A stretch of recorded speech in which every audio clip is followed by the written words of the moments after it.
Fil-kwistjoni dwar l-infurzar tal-liġi li titlob biex iktar persuni b'diżabilità jiddaħlu fid-dinja tax-xogħol, il-Knisja f'Malta appoġġjat is-sejħa tal-Assoċjazzjoni ta' min iħaddem il-MEA.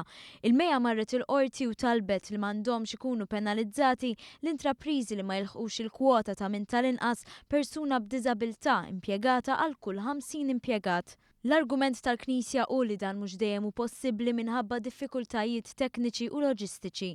Fil-fatt mat-Times of Malta l-Arċisqof Charles Scicluna iddeskriva l-penali bħala mod li jistgħu jiffrustraw lil min iħaddem aktar milli jindirizzaw il-problema.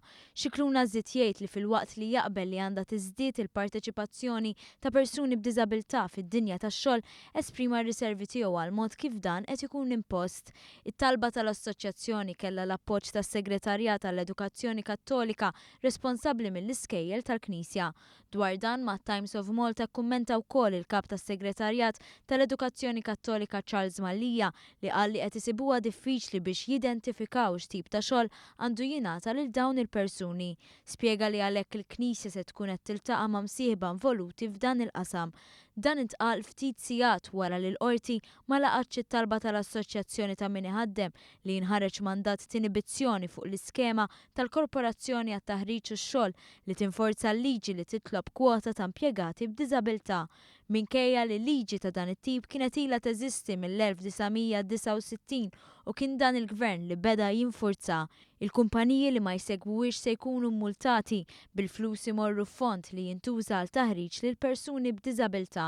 It-talbiet biex din ma tkunx infurzata bil-mod li jrid il-gvern iddiżappuntaw lill-Kummissjoni Nazzjonali Persuni b'Diżabilità. Mument kruċjali li l-employer ma jsegwix din il-liġi għax kellu ċans 45 sena, ġifieri biex isegwiha din il-liġi hija liġi tal-1969 u inutli issa niġu b'mument nippenikjaw minħabba l-fatt li l-gvern iddeċieda li jħaddem din il-liġi. Bisna naħseb eżerċitajna din il-liġi mingħajr ma ġiet infurzata tul daw il-45 sena.